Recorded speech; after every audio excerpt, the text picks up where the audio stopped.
बच्चों, आज आप सबको गुड मॉर्निंग। आपकी जो वर्चुअल प्रेजेंस है उसको नमस्ते, स्नेह।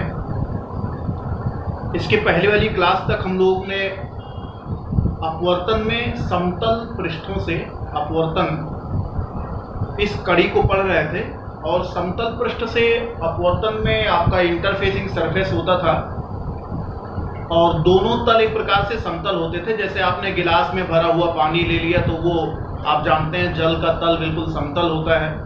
तो हवा से जब कभी जल में प्रकाश किरण जाती थी तो समतल पृष्ठ से अपवर्तित होती थी। इसमें होता क्या था कि समतल पृष्ठ से अपवर्तन में आपने देखा कि आभासी गहराई, वर्चुअल डेप्थ आपने पढ़ा था, और इसके अलावा आपने मछली द्वारा प्रेक्षित विश्व पढ़ा था। मछली को चिड़िया कितनी हाइट पर दिखेगी। ये सब उदाहरण मैं आप लोगों को इसलिए बता रहा हूं कि इसमें क्या होता था कि प्लेस चेंज होता था। जैसे हाइट आपकी जल में यहां पर कोई ऑब्जेक्ट थी और अपवर्तन की घटना के कारण यह ऑब्जेक्ट उठ करके यहां दिखाई देती थी, या चिड़िया ऊपर थी तो यहां थी तो मछली को थोड़ा ऊपर दिखाई देती थी। तो ये मेरे कहने का अर्थ ये है कि जब जब आप समतल पृष्ठों से अपवर्तन पढ़ रहे थे तो वहां पर जो प्लेस था वो थोड़ा चेंज हो जा रहा था, ऑब्जेक्ट का प्लेस चेंज हो रहा था। फिर आपने प्रिज्म पढ़ा। प्रिज्म भी एक प्रकार से समतल, दो समतल अपवर्तक पृष्ठ, और वहां से भी अपवर्तन की घटना जब आप लोगों ने पढ़ी तो उसमें आपने वर्ण विक्षेपण की घटना पढ़ी, विचलन पढ़ा, अल्पतम विचलन कोण पढ़ा। अब हम थोड़ा उससे आगे बढ़ते हैं, और आगे क्यों बढ़ते हैं, उपयोगिता क्या है। तो हमने कहा कि पूरे ऑप्टिक्स में यदि हम परिभाषा की बात करें तो प्रकाश या भौतिकी की वो शाखा जिसके अंतर्गत प्रकाश संबंधित गुणों और प्रकाशिक यंत्रों, तो ये जो बाद वाला सबसे आया है तो वो उसी सीक्वेंस में आया है कि प्रकाश, फिर उससे संबंधित गुण, फिर प्रकाशिक यंत्र, अल्टीमेटली जाकर के वो प्रकाशिक यंत्र पर पहुंचता है। और प्रकाशिक यंत्र क्या क्या है, तो हमने कहा जैसे हमारी मानव नेत्र है, यह भी एक प्रकार से प्रकाशिक यंत्र है। अब मानव नेत्र में कितना छोटा सा लेंस लगता है ये सब आप लोग जानते हैं, बहुत छोटा सा लेंस लगता है। तो और वो लेंस कैसा होता है, वो भी स्फेरिकल लेंस होता है। ये जो हमने विषय लिया स्फेरिकल सरफेस, तो स्फेरिकल सरफेस क्या, तो हमने कहा इसके पहले भी हम लोगों ने स्फेरिकल सरफेस के बारे में बात करी। कब, जब हम लोग परावर्तन पढ़ा है, गोलीय दर्पण, लेकिन वहां पर वो ट्रांसपेरेंट नहीं होता था। एक पृष्ठ चमकदार होता था, दूसरा कलई युक्त होता था, और वहां से परावर्तन पढ़े थे हम आज आगे बात करना चाहते हैं गोलीय पृष्ठ और फिर उससे अपवर्तन। तो आपके ध्यान में आता होगा कि आखिर गोलीय पृष्ठ कौन कौन से हैं, कुछ गोलीय पृष्ठों के उदाहरण बताए जाएं। तो हमने कहा ड्रॉप्स ऑफ वाटर,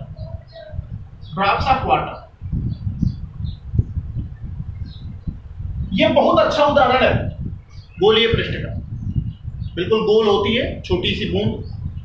हम कह रहे हैं चलो इसको मत मानो, तो जो ड्यू पॉइंट होता है ना, ओस बिंदु, वो देखो गोलीय होते हैं, एकदम से ट्रांसपेरेंट भी होते हैं और बिल्कुल गोलीय सरफेस रहता है, उनका पृष्ठ गोल होता है, बिल्कुल ऐसे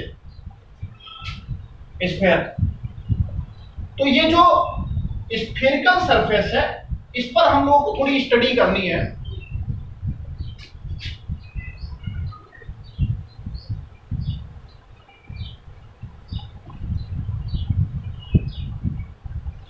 ये आपका आइस पॉइंट मान सकते हैं, मतलब ड्यू पॉइंट मान सकते हैं, ओस बिंदु मान सकते हैं, ड्रॉप्स ऑफ वाटर मान सकते हैं। अब इसमें क्या है, और अभी तक जो हम अपवर्तन पढ़ रहे थे उसमें डिफरेंसेज क्या आएंगे। तो हमने कहा डिफरेंसेज कोई खास नहीं है, जो बेसिक रूल होते हैं वो हमेशा वही के वही रहते हैं। यानी स्नेल का नियम जो अपवर्तन की घटना में लग रहा था वो लगेगा, आपतित किरण, अपवर्तित किरण और अभिलंब तीनों एक तल में होंगे, वो भी लगेगा। अब बात आई कि जो ये आपका स्फेरिकल सरफेस है वो कितने प्रकार का होगा, या गोलीय पृष्ठ की किसने पूछा, अच्छा परिभाषा बता दो क्या है गोलीय पृष्ठ। तो आप बताओगे कि पारदर्शी गोले का भाग या गोला, पारदर्शी गोले का भाग या गोला एक प्रकार से गोलीय पृष्ठ की तरह कार्य करता है। ट्रांसपेरेंट होना सबसे ज्यादा जरूरी है। Homogeneous transparent spherical medium is called spherical surface. Homogeneous transparent spherical surface is called spherical medium is called spherical surface. समांग पारदर्शी गोलीय माध्यम गोलीय पृष्ठ कहलाएगा एक प्रकार से। अब इसमें क्या क्या बातें होंगी ये जरा समझना है।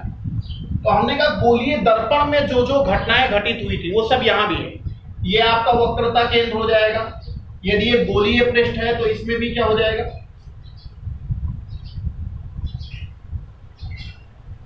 यहां से लेकर के और एक भी पॉइंट इधर ले लेंगे तो ये आपका P कहलाएगा, ध्रुव कहलाएगा, इधर भी आपका पोल कहलाएगा। ये आपकी प्रिंसिपल एक्सिस कहलाएगी। तो गोलीय पृष्ठ में भी वक्रता केंद्र, इसमें भी वक्रता त्रिज्या, इसमें भी ध्रुव, ये सब परिभाषाएं हैं आपकी जो गोलीय पृष्ठ से संबंधित। तो यानी गोलीय दर्पण में और इसमें कोई अंतर खास आएगा क्या? तो हमने कहा वह फोकस बिंदु एक होता, वन फोकल पॉइंट, और फोकस दूरी भी एक होती थी। यहां गोलीय पृष्ठ में क्या हो जाएगा कि यहां फोकस दूरी भी दो निकलेगी और गोलीय पृष्ठ भी क्या नाम है, फोकस दूरी भी दो आएगी और फोकस बिंदु भी दो मिलेगी। तो स्फेरिकल सरफेस क्या हुआ? तो हमने कहा कि एक गोले का भाग हो सकता है, पूरा गोला हो सकता है, बस शर्त सिर्फ इतनी है कि वो स्फीयर का भाग हो, वो किसी निश्चित त्रिज्या से बना हुआ हो, तो ये गोलीय पृष्ठ हो जाएगा। प्रकार कितने होंगे? तो हमने कहा दो प्रकार का होगा, कॉन्वेक्स और कॉन्केव। ये दो प्रकार के वहां पर गोलीय दर्पण होते थे, यहां दो प्रकार के गोलीय पृष्ठ होंगे। अब जो कॉन्वेक्स है वो बहुत इजी है। जैसे हमने अभी ड्रॉप्स ऑफ वाटर बताया था, एयर बबुल बताया, या आप ओस की भी बूंद ले लेंगे, ये सब जो है बाहर से देखेंगे तो ऐसे रहती है, यानी ऊपर वाला जो पृष्ठ होगा ये कॉन्वेक्स सरफेस है आपको। लेकिन कॉन्केव सरफेस के बारे में जब बात करनी होगी तब थोड़ा सा उसका डेली लाइफ में ऐसे उदाहरण नहीं मिलता। तो हम क्या कर सकते हैं कि कॉन्केव सरफेस के बारे में बात करनी हो तो जैसे मान लीजिए ये आपका एयर बबुल है और ऑब्जेक्ट मान लीजिए आपकी यहां रखी है, तो यहां से लाइट इधर चलेगी तो ये भीतर वाला पृष्ठ इसके लिए क्या कहलाएगा? ये कॉन्केव सरफेस हो जाएगा। मतलब जो पृष्ठ यहां पर धंसा हुआ है ये कॉन्केव सरफेस, और ऊपर से ये प्रकाश किरण आ रही है, यानी यूं कह सकते हैं कि ये पहला माध्यम ये वाला हो और दूसरा ये हो तो ये कॉन्केव सरफेस हो गया, और पहला ये हो दूसरा ये हो तो ये कॉन्वेक्स सरफेस हो जाएगा। मतलब उसी सरफेस को हम कंसीडर कर सकते हैं कॉन्वेक्स और कॉन्केव। अब जो समतल पृष्ठ से अपवर्तन था और जो गोलीय पृष्ठ से अपवर्तन है, इसमें क्या अंतर आएगा? तो मैंने पहले भी बोला था कि प्रकाश यंत्र की तरफ हम चल रहे हैं।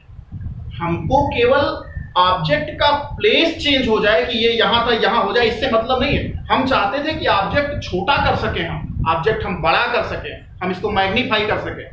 तो ये जो मैग्निफिकेशन का हमारे दिमाग में हमेशा रहता है प्रकाशिक यंत्र में कि हम किसी चीज को बड़ा कर सकें, छोटी चीजों को बड़ा कर सकें।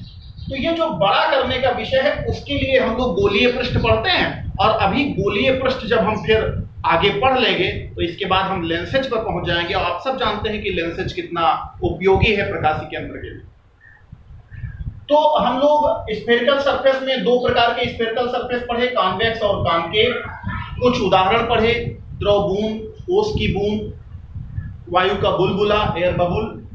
अब हम इस पर रेफ्रैक्शन फार्मूला, अपवर्तन का सूत्र, ये हम पढ़ेंगे। जैसे आपने इसके पहले स्नेल नियम पढ़ लिया था, n बराबर sine I upon sine R. ये किसके लिए पढ़ा था? समतल पृष्ठ से अपवर्तन हो रहा था। यहां यदि हम स्नेल का नियम लगाएंगे और कोई एक पॉइंट ऑब्जेक्ट लेंगे तो क्या होगा? अच्छा, एक मिनट में पॉइंट ऑब्जेक्ट के बारे में बता देता हूं। ऑप्टिकल इंस्ट्रूमेंट के लिए सबसे पहले बातें आई रही होगी कि जो नहीं दिख रहा है उसको देखना है मुझे। तो जो बैक्टीरिया है, वायरस है, उसको देखने के लिए तो वो ऑब्जेक्ट इतने छोटे होते हैं कि उनको हम पॉइंट ऑब्जेक्ट कहते हैं। मतलब स्फेरिकल सिमेट्री हो और डायमेंशन बहुत कम हो, नेग्लिजिबल डायमेंशन की स्फेरिकल सिमेट्री की कोई चीज हो तो उसको हम पॉइंट ऑब्जेक्ट कह सकते हैं। और पॉइंट ऑब्जेक्ट के माध्यम से हम इसका रेफ्रैक्शन फार्मूला निकालेंगे कि n में, u में और v में क्या रिलेशनशिप आती है और इसके वक्रता त्रिज्या में क्या रिलेशनशिप आती है, गोलीय पृष्ठ की वक्रता त्रिज्या। गोलीय पृष्ठ की वक्रता त्रिज्या फिर समझ लेंगे। गोलीय पृष्ठ जिस गोले का भाग है या जिस गोले के अंतर्गत है उसकी त्रिज्या को गोलीय पृष्ठ की वक्रता त्रिज्या कहेंगे। गोलीय पृष्ठ जिस गोले का भाग है या जिस गोले के अंतर्गत है उसके केंद्र को हम गोलीय पृष्ठ का वक्रता केंद्र कहेंगे। और उसके ठीक मध्य पॉइंट को जैसे पहले दर्पण में ध्रुव कहते थे ऐसे यहाँ भी ध्रुव कहते थे। गोलीय पृष्ठ की भी समस्त दूरियां ध्रुव से मापी जाएंगी, ये एक मेंशनेबल चीज है। गोलीय पृष्ठ की भी समस्त दूरियां बिल्कुल गोलीय दर्पण की तरह ध्रुव से ही मापी जाएंगी। अब हम लोगों ने रिफ्रैक्शन फार्मूला पढ़ेंगे हम लोग।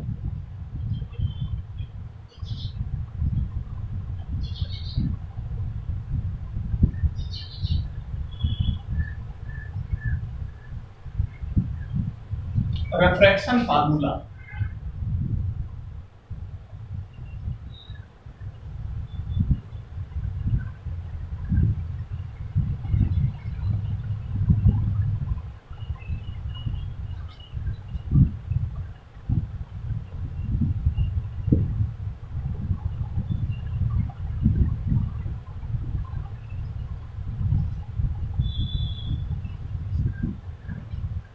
स्फेरिकल सरफेस के लिए हम लोग रिफ्रैक्शन फार्मूला पढ़ रहे हैं, अपवर्तन का सूत्र पढ़ रहे हैं। तो इसमें दो प्रकार के, आपको पहले भी बताया गया कि दो प्रकार के गोलीय पृष्ठ होंगे और दोनों प्रकार के लिए हमको पढ़ना है। तो सबसे पहले हम एक अवतल गोलीय पृष्ठ ले लेते हैं। आपके दिमाग में एक बात आ रही होगी कि इतना बड़ा आपने बनाया है और बात तो कर रहे थे ड्रॉप्स ऑफ वाटर की। तो बच्चों में यहां फिर कह देता हूं कि ये जो जूम करने की हम लोगों के देखने की आदत है, ये समझ लीजिए वही जूमिंग है। बाकी बात बिल्कुल वही ड्रॉप लिक्विड ड्रॉप की हो रही है, वही ड्यू पॉइंट की हो रही, बिल्कुल बहुत छोटे स्तर पे। इसको हमने डाट इधर ऐसे बना दिया। इसका यह मतलब हुआ कि इधर भी ये जो मीडियम यहां से शुरू हो रहा है, ये मीडियम ठीक इधर भी ऐसे चला आया है। अब क्या करेंगे, इसका हम पोल डिसाइड कर लेंगे और पोल से होते हुए ये प्रिंसिपल एक्सिस खींच लेंगे। ये आपकी पी हो गई। अब क्या करना है सर, आप सब जानते हैं कि जैसे ही अपवर्तन के बारे में स्टडी करनी होती है वैसे सबसे पहले आपको अभिलंब खींचना होता है। अभिलंब नॉर्मल। तो नॉर्मल क्या होगा, तो आप सब जानते हैं कि किसी भी गोले के पृष्ठ पर या गोले के परिधि पर उसके केंद्र से मिलने वाली रेखा क्या होती है, वो लंब होती है। तो इसका जहां सी होगा वो हम ले लेंगे।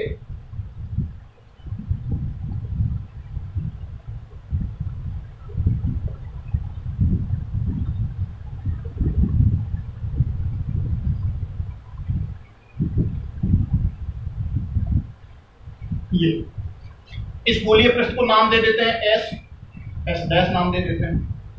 ये आपका क्या हो जाएगा, सी हो जाएगा। आप सब फिर जान लें कि डिस्टेंस कहां से मेजर की जानी है, यहां से। अब क्या करेंगे, एक पॉइंट ऑब्जेक्ट लेते हैं और पॉइंट ऑब्जेक्ट क्या करेगा कि वो पॉइंट ऑब्जेक्ट कहीं रखा होगा और कहां रखा होगा, प्रिंसिपल एक्सिस पर।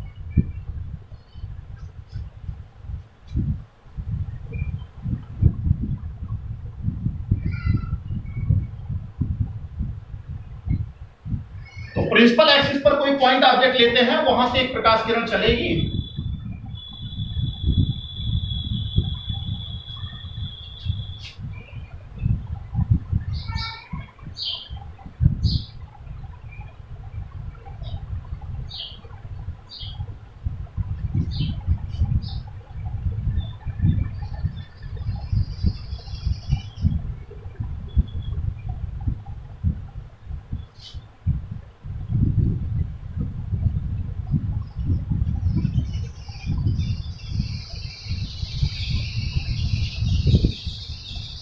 ये एक पॉइंट ऑब्जेक्ट हमने ले लिया और ऑब्जेक्ट को हम ओ से लेते हैं। अब यहां जो एक बहुत महत्वपूर्ण चीज है वो समझनी है। ये लाइट रे ऐसे चलती है, ओके, लाइट रे यहां से भी चलती है। अब यहां से जो लाइट रे सीधे जाएगी वो इस पॉइंट पर परपेंडिकुलर होगी और सीधे पार हो जाएगी। तो एक पॉइंट ऑब्जेक्ट हमने यहाँ लिया, पॉइंट ऑब्जेक्ट से दो लाइट रे चली, एक सीधे जाती है तो बिल्कुल सीधे जाने वाली पोल से जाती है, ठीक परपेंडिकुलर इंसिडेंस होगा, ये बिना विचलन के बिना डेविएशन के आगे चली जाएगी। दूसरी प्रकाश किरण पर क्या घटित होगा ये समझना है।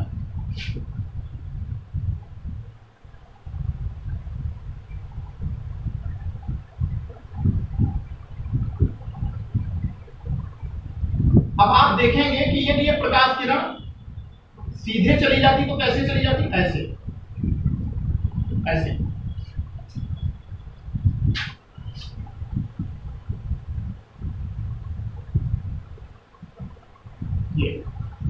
ये सीधे चली जाती तो ऐसे चली जाती। लेकिन आप जानते हैं कि जब ये रेयर मीडियम से, इधर क्या है, रेयर है, इधर क्या है, डेंसर है, तो रेयर से जब डेंसर में जाएगी तो क्या करेगी, ये डेफिनेट है कि वो नॉर्मल की तरफ झुकेगी, यानी लाइट रे जो यहां तक आई थी ऐसे, अब वो ऐसे ना जा करके इससे थोड़ा सा क्या करेगी, झुक जाएगी, नॉर्मल की तरफ झुक जाएगी। और नॉर्मल की तरफ झुकने का क्या मतलब हुआ, नॉर्मल की तरफ झुकने का मतलब यह हुआ कि अब आप जरा देखेंगे कि ये लाइट रे और ये लाइट रे ऐसे डाइवर्ज हो रही, यानी फैल रही, तो इधर जाकर के मिलने की कोई पॉसिबिलिटी नहीं है। इसलिए इस लाइट रे को जब हम पीछे बढ़ाएंगे तो ये आकर के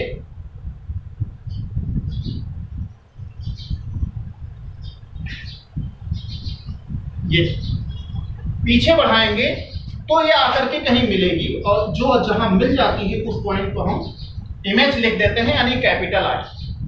तो कुल मिलाकर के एक पॉइंट ऑब्जेक्ट ओ लिया और उसका इमेज कहां बना, आई पर बना, वो भी कैसे, पॉइंट इमेज ही बना हुआ है।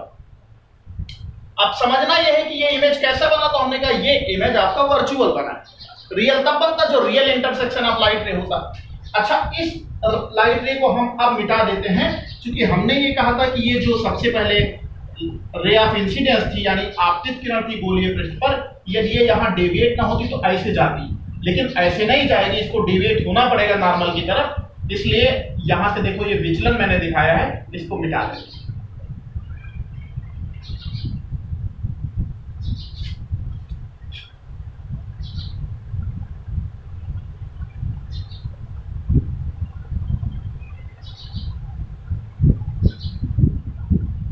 अब यहां ये जानना है कि डिस्टेंस सारी कहां से मेजर की जानी, पोल से। तो ये जो जहां पर इंसिडेंस हो रहा है यहां से एक हम डॉट डॉट डॉट, और इसको हमने बना दिया सी पॉइंट। सी, चलो इसको रहने देते हैं, इसको एम डाल देते हैं, एम सी पहले से था। अब क्या करना है, डिस्टेंस सारी कहां मेजर की जानी, पोल से। तो पोल से एक डॉट डॉट डॉट नीचे गिरा दो, और क्या करना, यहां से सी के ठीक सामने, आई के ठीक सामने और ओ से ठीक सामने भी परपेंडिकुलर गिरा लेंगे और इनका नामकरण कर देंगे। ये आपका हो गया कैपिटल आर, ये आपका हो गया स्मॉल बी, और ये आपका हो गया स्मॉल क्यू।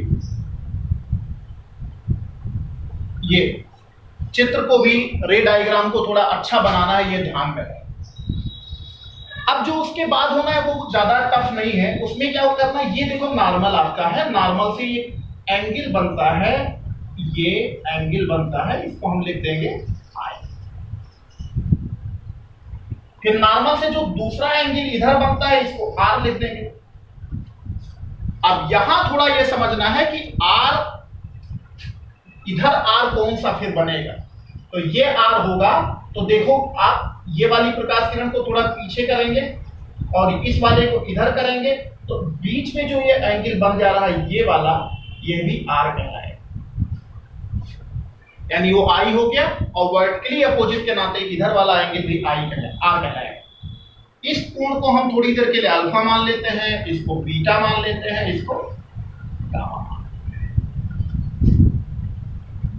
अब आपको रिलेशनशिप किसमें निकालनी है, यहां लिखा है refraction formula for spherical surface, और कौन से स्फेरिकल सरफेस के लिए, हम कॉन्केव स्फेरिकल सरफेस के लिए रिफ्रैक्शन फार्मूला निकालने जा रहे हैं। एक बार फिर समझ लें कि रिफ्रैक्शन फार्मूला निकालने के लिए हमने concave spherical surface SPS dash लिया, इसके प्रिंसिपल एक्सिस पर एक ऑब्जेक्ट लिया, इसका सबसे पहले हमने वक्रता केंद्र तय कर लिया था, एक नॉर्मल यहाँ पर हमने ड्रा कर लिया। नॉर्मल ड्रा करने के बाद एक लाइट रे को हम वहाँ इंसिडेंट करते हैं, आपतित कराते हैं, फिर अभिलंब की ओर झुकाते हैं और झुकने पर ये किरण और ये किरण डाइवर्ज होती है, इसलिए इसको हम पीछे बढ़ाते हैं। ये कहीं मिलती है, जहां मिलती है वहां आई बनता है। अब आई बन गया यहाँ पर। अब हमने आर यू वी और यू तय कर लिया। फिर क्या करते हैं कि नॉर्मल और इसके बीच का, आपतित किरण के बीच का कोण आई, नॉर्मल और अपवर्तित किरण के बीच का कोण आर, इसको डॉट डॉट डॉट पीछे बढ़ाएंगे जो ये नॉर्मल वाली लाइन है, और इसको पीछे बढ़ाएंगे तो बीच के एंगल को हम आर कहेंगे, वर्टिकली अपोजिट के नाते। अब फिर हमने जहां पर ओ है वहां से जो आपतित किरण है ये कोण अल्फा, जो आई है यहां से जो पीछे बढ़ाने पे किरण है ये कोण बीटा, और जो आपका नॉर्मल बनता है इस कोण को गामा ले। अब बहुत इजी है, इसके बाद बहुत जल्दी जल्दी हो जाएगा। आप देखेंगे कि सबसे पहले अपवर्तन की घटना घटित हो रही है डेंसर मीडियम में, इधर रेयर मीडियम में। हम ये मान लेते हैं कि जो हमारा डेंसर मीडियम है इसका रिफ्रैक्टिव इंडेक्स n है। तो क्या हो जाएगा, स्नेल का नियम क्या कहता है, n is equal to sine I upon sine I. ये पहली बात, सबसे पहली बात ये होगी, n is equal to sine I upon sine I. अब सर आप देख रहे हैं कि r कितना छोटा बन रहा है, और यदि ये लिक्विड ड्रॉप होता, ओस बिंदु होता तो कितना छोटा होता। ऐसी सिचुएशन में आई और आर डेफिनेटली बहुत छोटे बनते, और डेफिनेटली बहुत छोटे बनने के कारण आई आर छोटा होगा, तो साइन आई बराबर क्या हो जाता, आई हो जाता, और साइन आर बराबर क्या हो जाता, आर हो जाता। तो n is equal to I upon R हो जाता, इसलिए आई बराबर आपका n इंटू आर हो जाता। ये इक्वेशन नंबर 1 बनता है। मुझे लग रहा है कि ये सबके समझ में आया होगा कि इसमें कोई बहुत टफ वर्क नहीं है।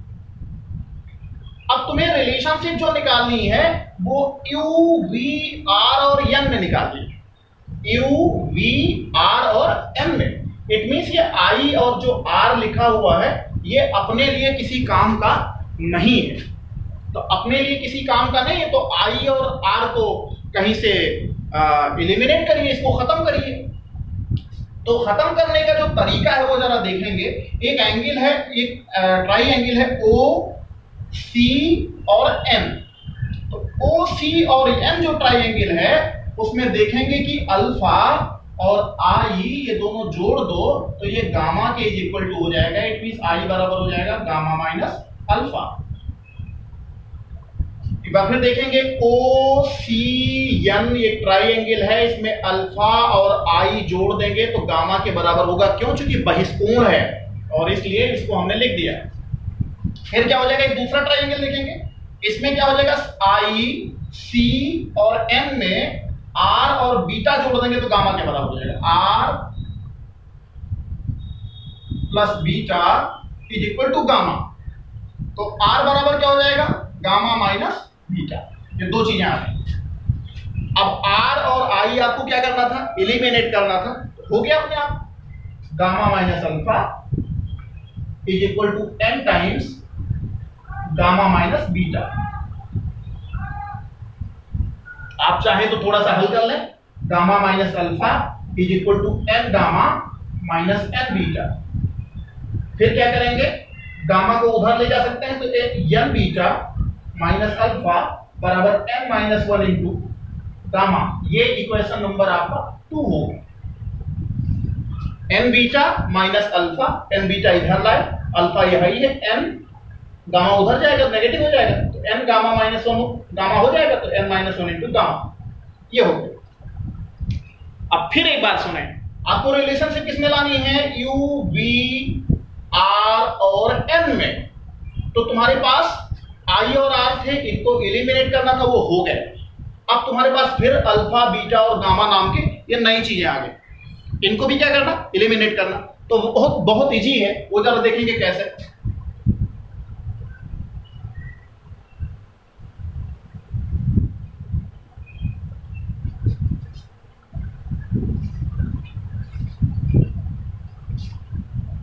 वो आप देखेंगे कैसे, बहुत इजी। तो सबसे पहले क्या करते हैं कि हम ये ट्राइंगल लेते हैं ओ एम एन, फिर आई एम एन, फिर सी एम एन, और तीनों में tan लेते हैं। tan alpha is equal to लंब बटा आधार। लंब कितना हो जाएगा, एम एन अपान आधार एम ओ, फिर tan बीटा लंब बटा आधार एम एन अपान आधार कितना हो जाएगा, एम आई, फिर tan गामा एम एन अपान एम सी, ये तीनों। अब फिर आप एक बार इमेजिन करें कि आप लिक्विड ड्रॉ, आपका जो ये सरफेस है स्फेरिकल कनकेव सरफेस, वो just like a liquid drop इतना छोटा है, इतना छोटा होगा तो इसका अपेर्चर बहुत छोटा होगा। अपेर्चर बहुत छोटा होगा तो एंड पॉइंट पी के बहुत निकट आएगा, यानी ये जो सरकमफेरेंस इसकी दिख रही है बहुत छोटी होगी। और आप इमेजिन करो कि यदि इस एम पॉइंट को खींच के यहां ले आए और इससे फिर परपेंडिकुलर डालेंगे तो एम बिल्कुल पी को चिपक जाएगा, बिल्कुल कोइंसाइड करने की स्थिति में आ जाएगा, एम बिल्कुल पी के समीप हो जाएगा। और ऐसी सिचुएशन जब कभी आएगी ना साहब, तो आप क्या करेंगे, इसको यहां से दिलाएं जरा सा, तो देखेंगे कि अल्फा बीटा गामा भी बहुत छोटे हो जाएंगे। तो अपेर्चर के छोटे होने की स्थिति में अल्फा बीटा गामा तो छोटे होंगे ही, और एम कोइंसाइड कर जाएगा कहां पे, पी पे। इसलिए अब जब छोटा होगा तो tan अल्फा अल्फा के बराबर हो जाता है, तो ये अल्फा के बराबर हो जाएगा। एम एन जहां है वो रह जाएगा, एम ओ जहां है उसको पी ओ कह सकते हैं, क्योंकि आप जानते हो सारी डिस्टेंस पी से मेजर की जाती है। फिर ऐसे बीटा क्या हो जाएगा, एम एन अपान एम आई जहां पर है इसको आप कर सकते हैं पी आई, और गामा बराबर एम एन अपान जहां एम सी है वहां पी सी कर सकते हैं। अब देखो आपने अल्फा बीटा गामा को खत्म करने की सिचुएशन पा ली है। अब क्या करेंगे सर, एक अंतिम चीज बची।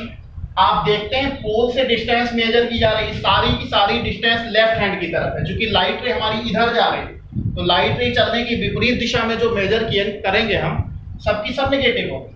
तो नेगेटिव होने में क्या हो जाएगा, एम एन तो रह जाएगा, और पी ओ मतलब माइनस यू, एम एन रह जाएगा, और पी आई मतलब माइनस बी, और एम एन रह जाएगा, और ये वाला माइनस आर, तीनों नेगेटिव।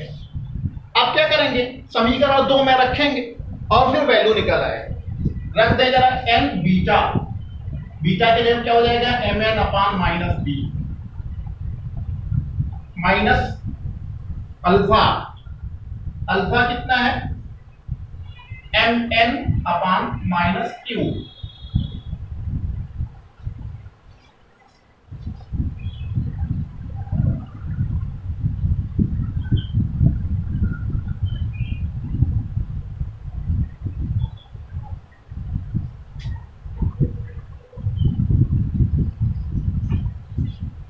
और तीसरा कहां है आपका n माइनस 1 इंटू, और गामा के जगह पर हो जाएगा M N upon minus are.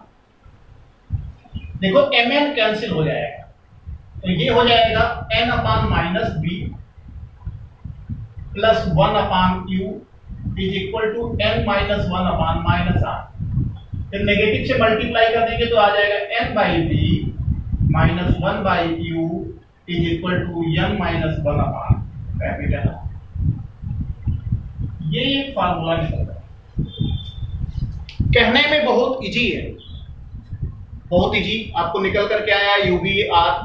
तो ये गोलीय पृष्ठ से अपवर्तन का सूत्र आता है n by B minus 1 by U is equal to n minus 1 upon.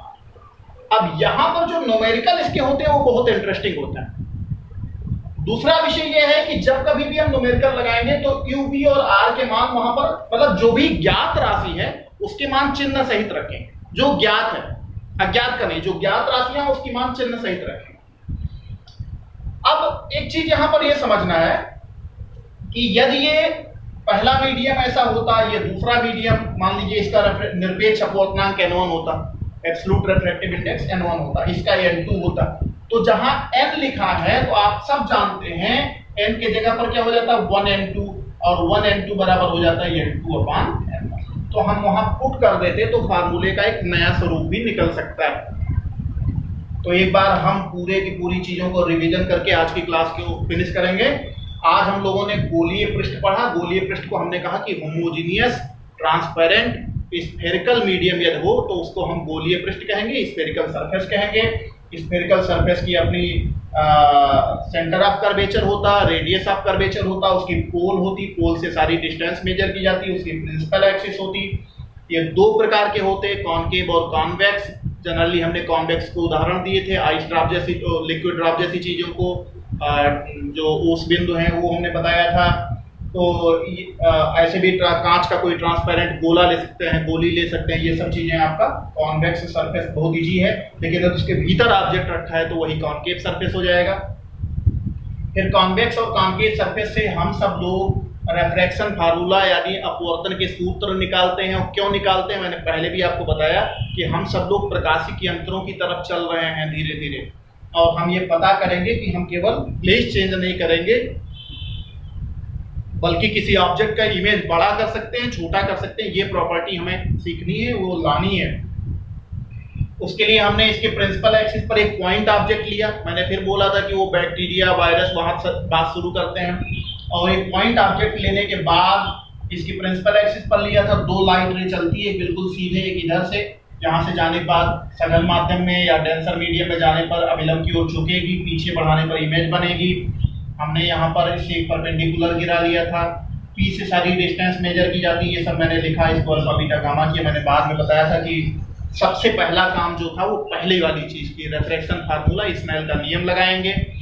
I R छोटे होंगे, क्यों? चूंकि हमने फिर बताया था कि वो बहुत छोटा है, ड्रॉप टाइप का है। तो आई आर छोटे होंगे तो n बराबर आई अपान आर, ये हल किया तो यहाँ फिर अगली चीजें आ गई थी। फिर आपकी बहिष्कोण का प्रयोग करके हमने अल्फा बीटा गामा के रूप में लिखा, फिर उनको भी एलिमिनेट किया, और इस तरीके से n/b - 1/u = n - 1/r। तो आज की क्लास हम यहीं पर फिनिश करते हैं, और मुझे उम्मीद है, आशा है कि आप लोगों को वीडियो अच्छा लगेगा, आपको समझ में आएगा। नहीं तो मेरा व्हाट्सएप नंबर ब्लिंक करता रहता, आप उस पर मुझसे पूछ सकते हैं, सवाल कर सकते हैं।